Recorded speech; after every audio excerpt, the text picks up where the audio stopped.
Everybody wanna say, speak up, S-P-E-A-K. Speak up.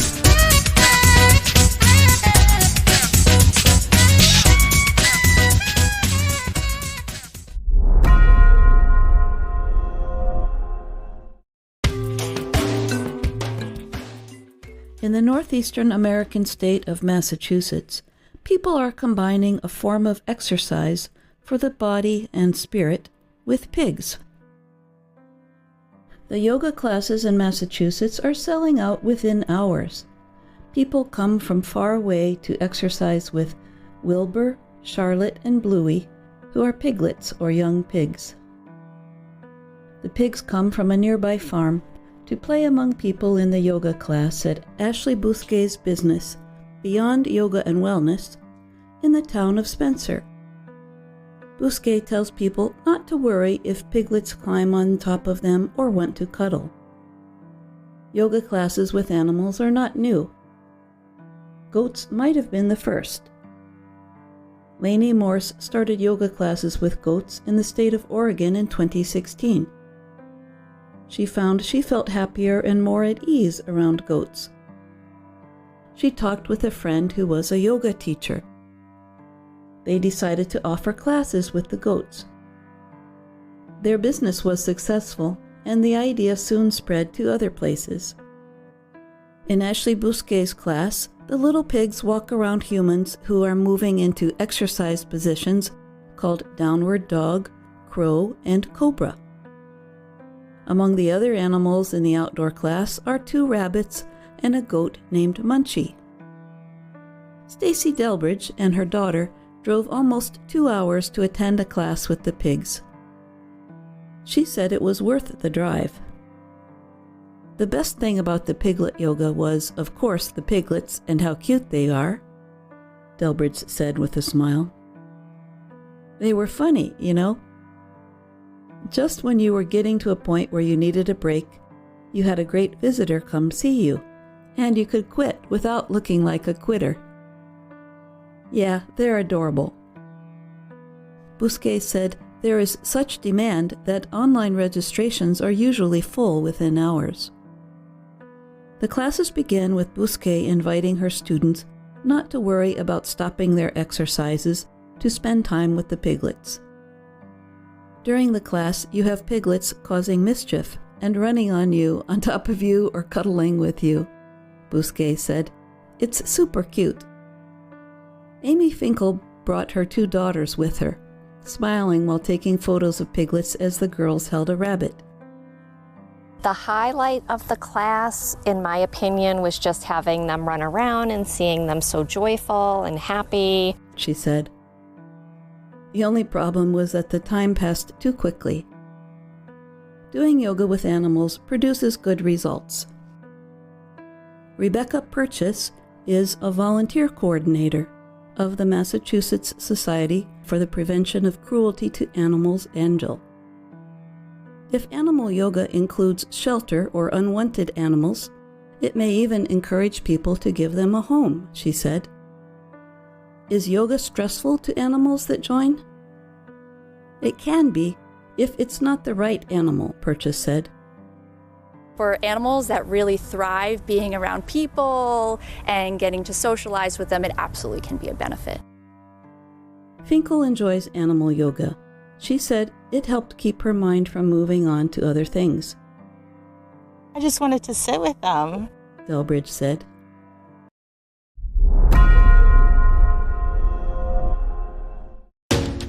You will hear a man phoning to inquire about a job vacancy.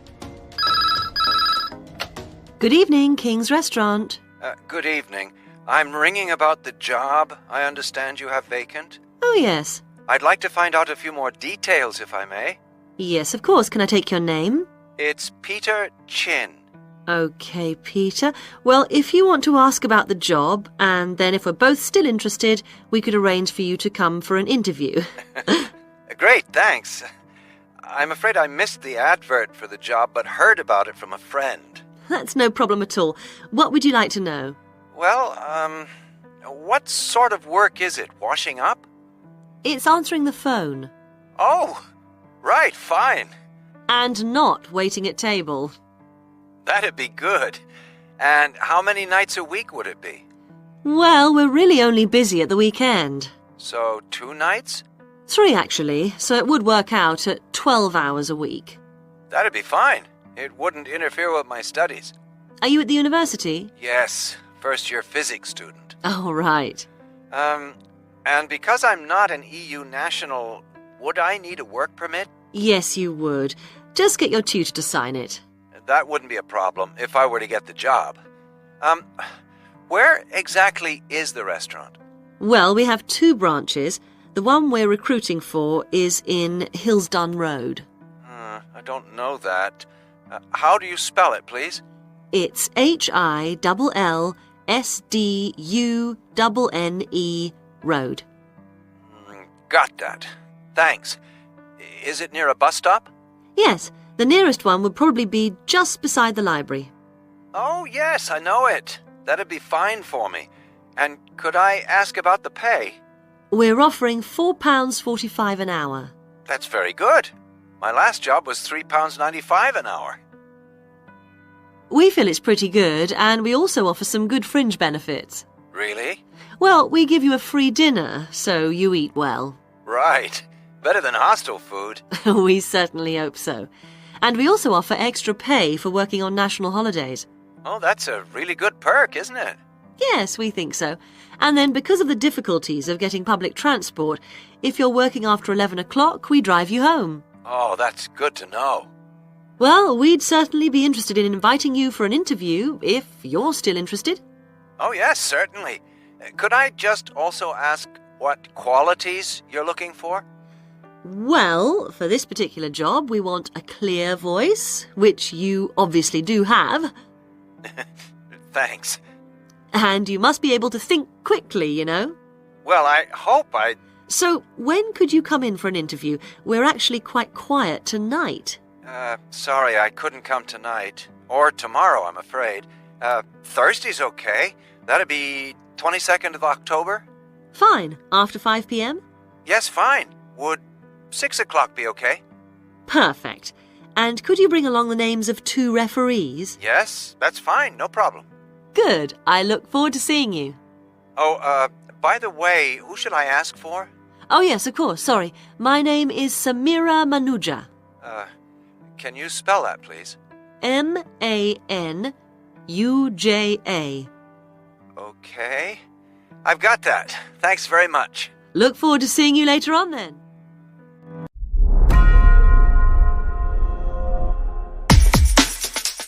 This is the Health and Lifestyle Report.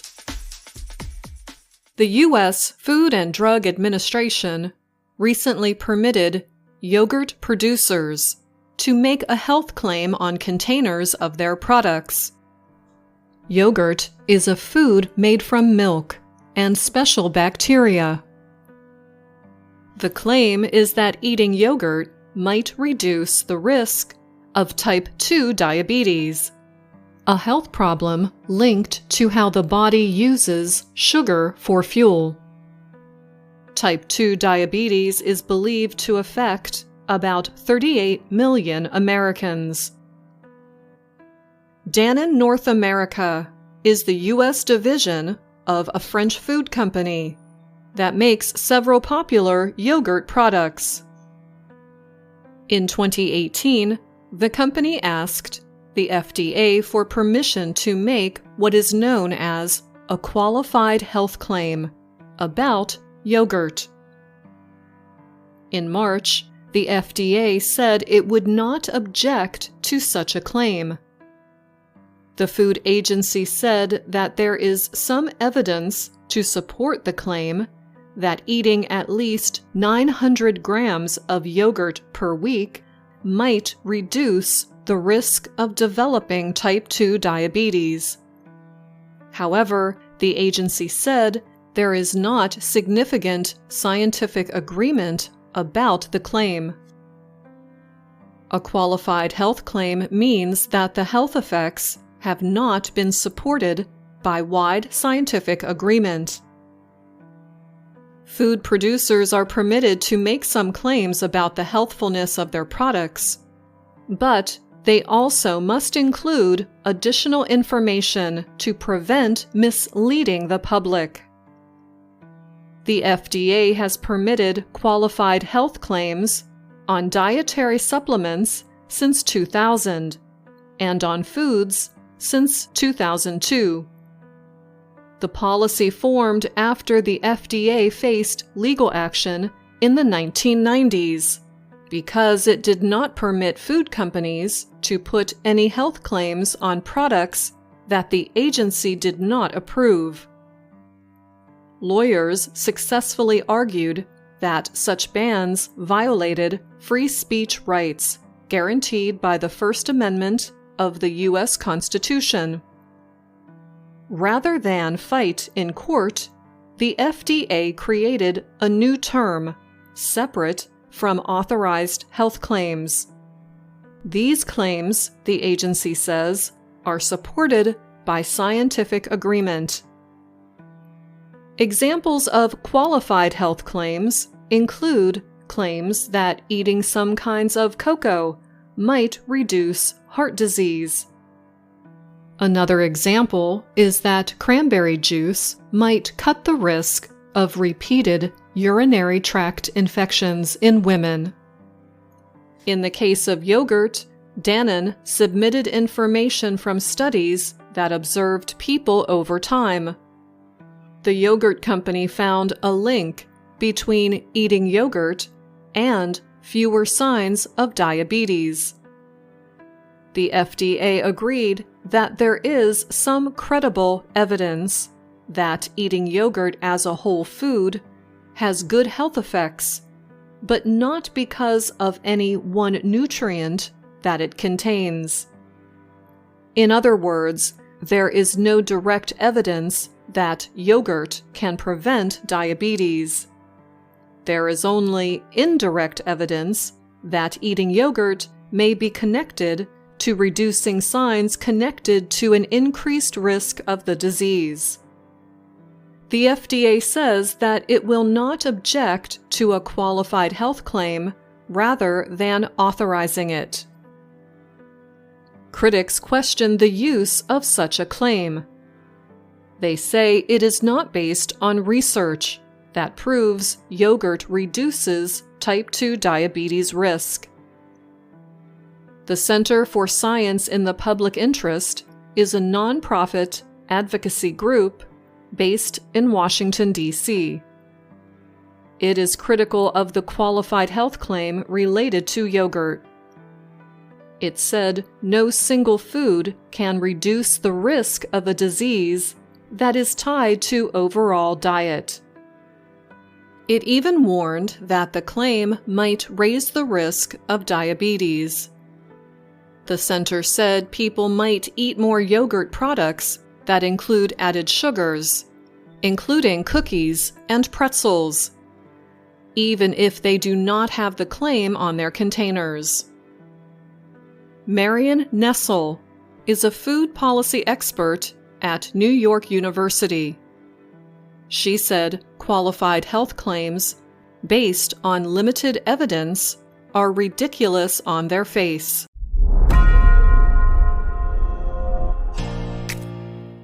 You will hear part of a radio programme about the opening of a new local sports shop. Now we go to Jane, who is going to tell us about what's happening in town this weekend. Right, thanks, Andrew. And now on to what's new. And do we really need yet another sports shop in Bradcaster? Well, most of you probably know Sports World, the branch of a Danish sports goods company that opened a few years ago.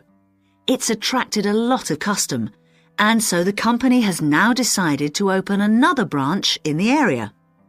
It's going to be in the shopping centre to the west of Bradcaster. So that will be good news for all of you who found the original shop in the north of the town hard to get to. I was invited to a special preview, and I can promise you, this is the ultimate in sports retailing. The whole place has been given a new minimalist look with the company's signature colours of black and red. The first 3 floors have a huge range of sports clothing as well as equipment. And on the top floor, there's a cafe and a book and DVD section.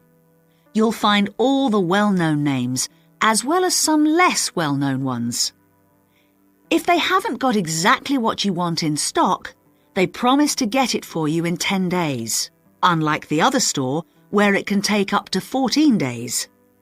They cover all the major sports, including football, tennis and swimming. But they particularly focus on running, and they claim to have the widest range of equipment in the country. As well as that, a whole section of the 3rd floor is devoted to sports bags, including the latest designs from the States. If you can't find what you want here, it doesn't exist. The shop will be open from 9 a.m. this Saturday, and if you go along to the opening, then you'll have the chance to meet the national 400 metres running champion, Paul King, who's coming along to open the shop.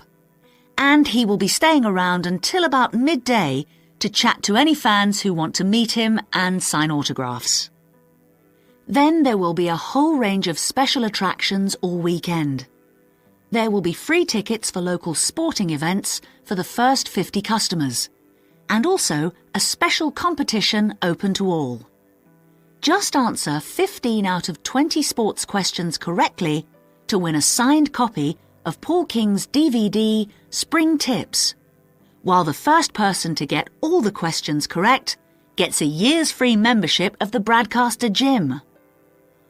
All entrants will receive a special sports calendar with details of all Bradcaster fixtures in the coming year. One of the special opening offers is a fitness test, a complete review of your cardiac fitness and muscle tone, actually done in the shop by qualified staff. This would normally cost £30, but is available at half price for this month only. There are only a limited number of places available for this, so to make a booking, phone 560-341. In addition, if you open an account, you get lots more special offers, including the chance to try out equipment at special open evenings.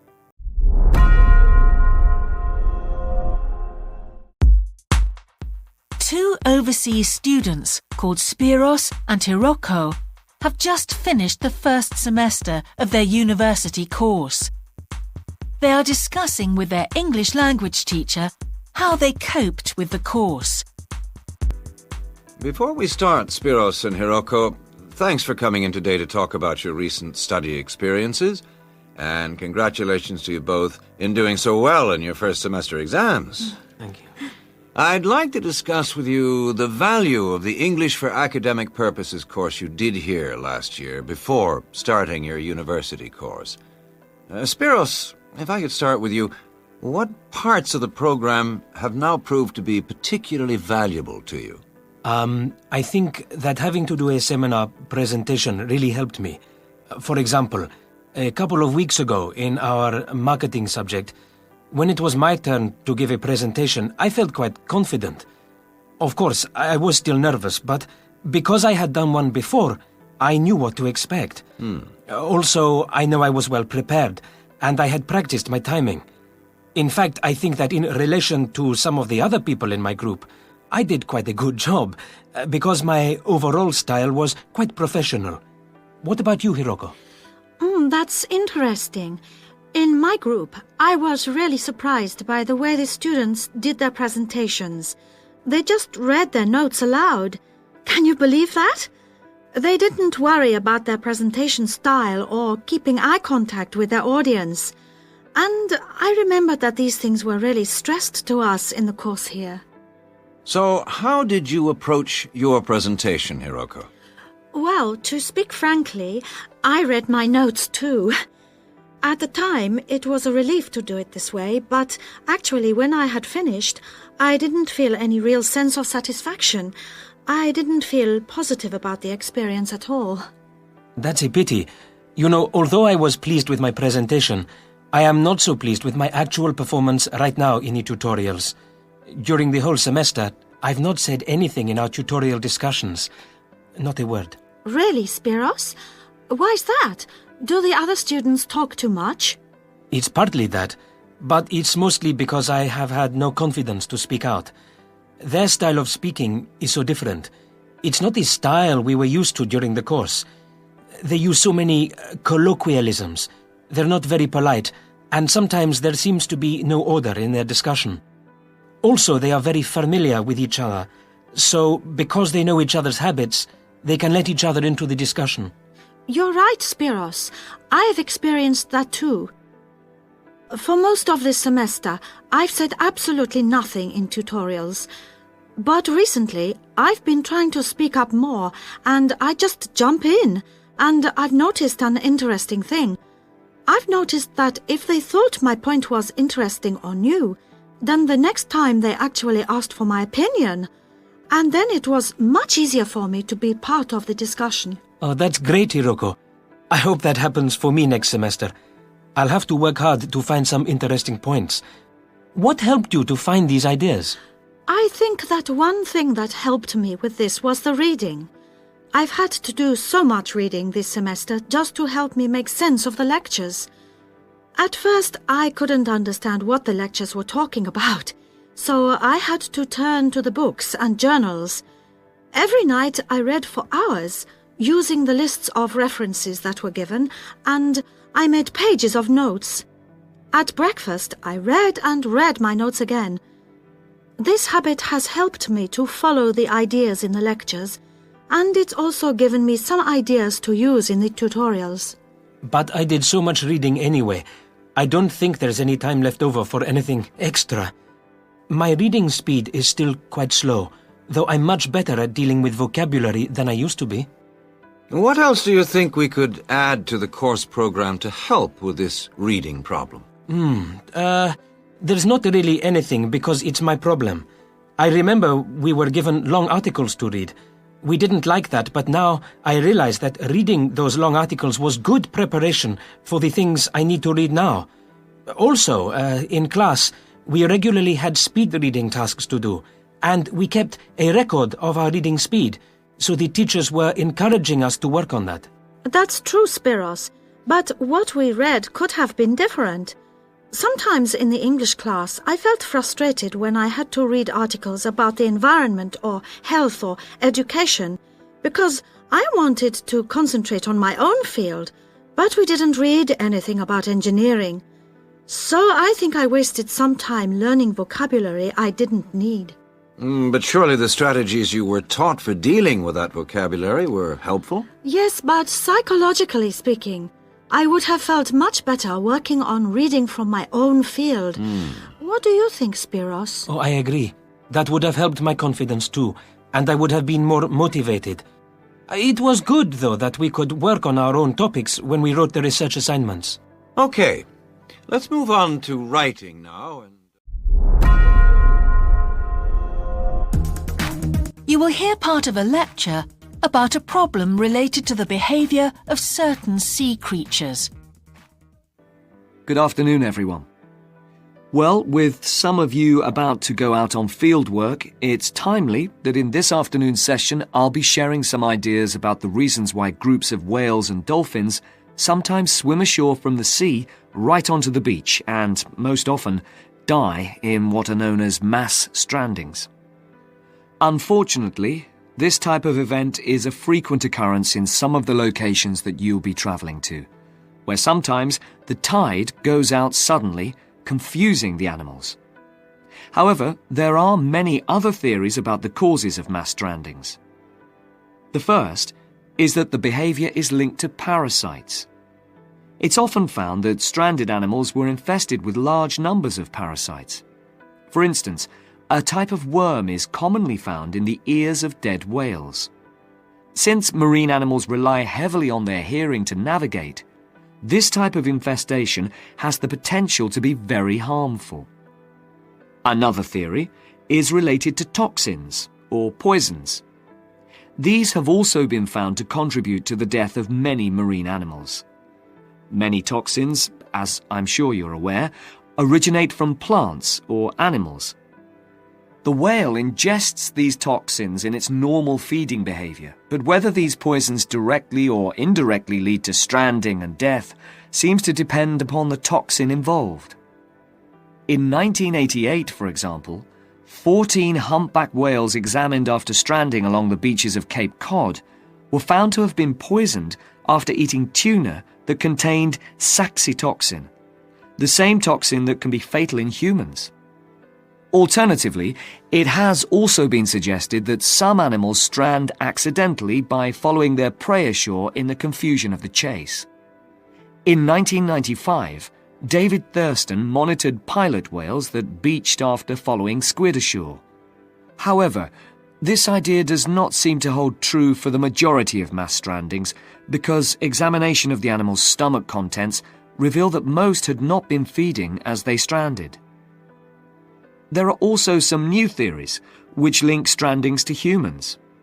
A growing concern is that loud noises in the ocean cause strandings. Noises such as those caused by military exercises are of particular concern and have been pinpointed as the cause of some strandings of late. One of these, a mass stranding of whales in 2000 in the Bahamas, coincided closely with experiments using a new submarine detection system. There were several factors that made this stranding stand out as different from previous strandings. This led researchers to look for a new cause. For one, all the stranded animals were healthy. In addition, the animals were spread out along 38 kilometers of coast, whereas it's more common for the animals to be found in a group when mass strandings occur. A final theory is related to group behavior and suggests that sea mammals cannot distinguish between sick and healthy leaders and will follow sick leaders, even to an inevitable death. This is a particularly interesting theory, since the whales that are thought to be most social, the toothed whales, are the group that strand the most frequently. The theory is also supported by evidence from a dolphin stranding in 1994. Examination of the dead animals revealed that, apart from the leader, all the others had been healthy at the time of their death. Without one consistent theory, however, it is very hard for us to do anything about this phenomenon except to assist animals where and when we can. Stranding networks have been established around the world to aid in rescuing animals and collecting samples from those that could not be helped. I recommend John Connor's Marine Mammals Ashore as an excellent starting point if you're interested in finding out more about these networks or establishing one yourself. We'll see you next time for more exciting and helpful videos to help you master your speaking fluency through our listening sessions. Thank you for being with us.